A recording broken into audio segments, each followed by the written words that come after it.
right, it's time for Monday Mirages. A lot of storylines going on in the world of sports. Goz goes around, finds them all. We try to make sense of them. Are they real, meaning get used to it, it's going to keep happening? Or are they simply a mirage, which means blow them off, kid. It ain't real. Yeah, some of these early on are going to feel like predictions because we're trying to figure it out. Is this the first time, the last time, the final time of something we see here? We'll start with the Buffalo Bills and their quarterback, Tyrod Taylor. Real or mirage, that was the last game we saw for Tyrod Taylor in a Buffalo Bill uniform. Real. I think that was the most glaring display of, look, he's good enough to beat bad teams, but when you get to this level where you're playing real teams, real defenses, playoff caliber teams, he's not the guy. I'm with you on real as well. They've done everything they can to tell Tyrod Taylor they're not his future, but Buffalo's in an interesting spot now. Because Buffalo's a team that wasn't on the brink of the playoffs, a team that wasn't struggling. They're a team that got into the playoffs and lost by a touchdown in the playoffs. Bills fans can sit here today and give us a reason as to why they should have won that game. So if that's the case, you'd think you might not want to rely on a rookie quarterback next season. Maybe the mindset has changed after watching what Tyrod, a veteran's done in the league, too.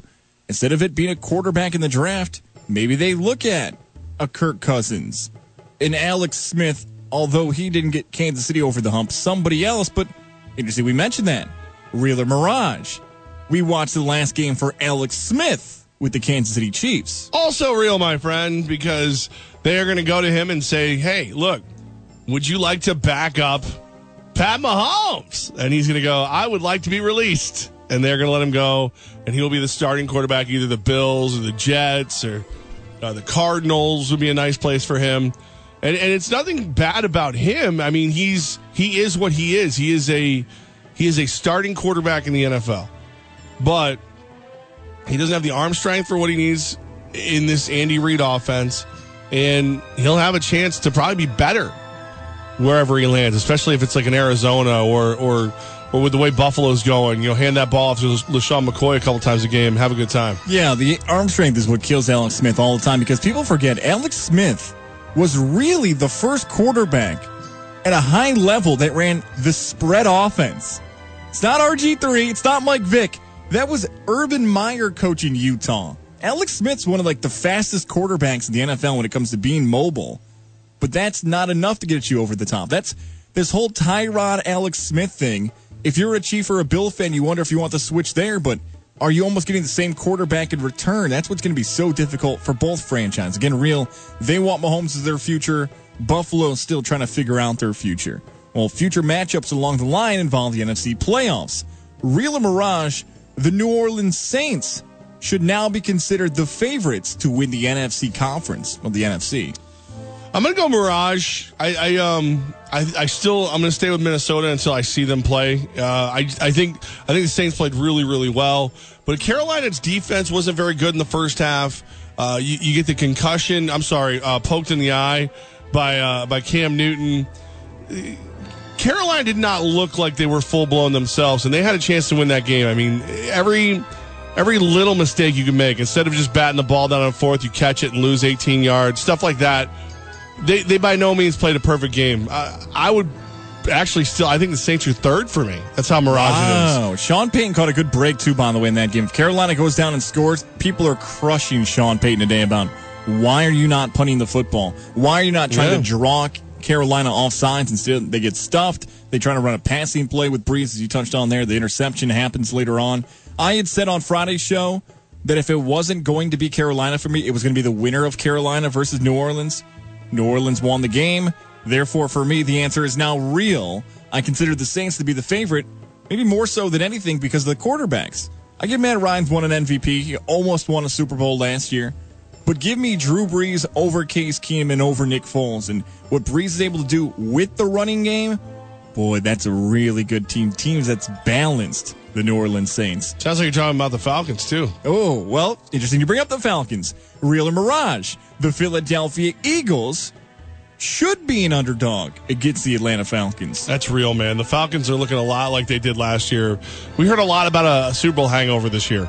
And it looks like it's pretty accurate. It looks like it was a pretty accurate description of what they were. Because now that they're into the postseason, now they're playing games that they knew they had to win, Matt Ryan has elevated his game. Devontae Freeman has elevated his game. Julio Jones is back.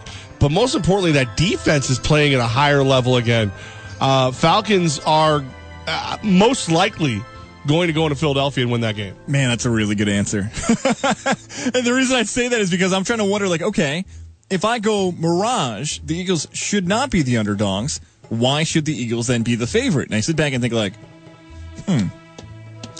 yeah, I don't really know why the Eagles should be the favorite. So I guess the answer is real. Right. Atlanta has more things working in their favor. They've already played. They've been in the playoffs before. An MVP quarterback, an all-pro wide receiver, one of the top 4 to, some could argue, 1 running back combos in the NFL. I guess when you think about it on paper, Atlanta should be the favorite. So real, the Eagles should be the underdog. Next one here, we're going back-to-back local. An 0-2 start in conference play is actually a good thing for UAlbany basketball. Real or Mirage? I'm gonna say Mirage, but I can see where it might end up looking like a good thing. I don't see this being the kind of team that should ever want to lose back-to-back games. But at the same time, if ultimately it lights a fire in everybody's tuchuses and they get moving, great, good thing. But 1 loss, good thing. 2 losses could very well be a bad thing. Could be the kind of thing that makes them start to actually question their abilities and not just let them know that, hey, you can't just roll over everybody. But at the same time, are they going to start to worry about how good they really are? It's a mirage for fans, for alums, for players, but maybe a real thing for coaches. I guess it depends on what type of glasses you're wearing, what kind of goggles you have on, what type of part of the sand you're in. Because Will Brown could look at this and say, okay, guys, we're 0-2. We don't have any more room to lose conference games. We might lose a home court advantage. And it's something about Albany and Vermont being the favorites in the conference this season that teams get fired up now in the America East to play against Albany. How can Albany now get fired up and match their intensity at the game? Well, now you're 0-2. Here's where the intensity comes back. Here's where things get charged up a bit. So, not a good thing for most, but coaches would say it's real. Everybody else, including myself, would go Mirage.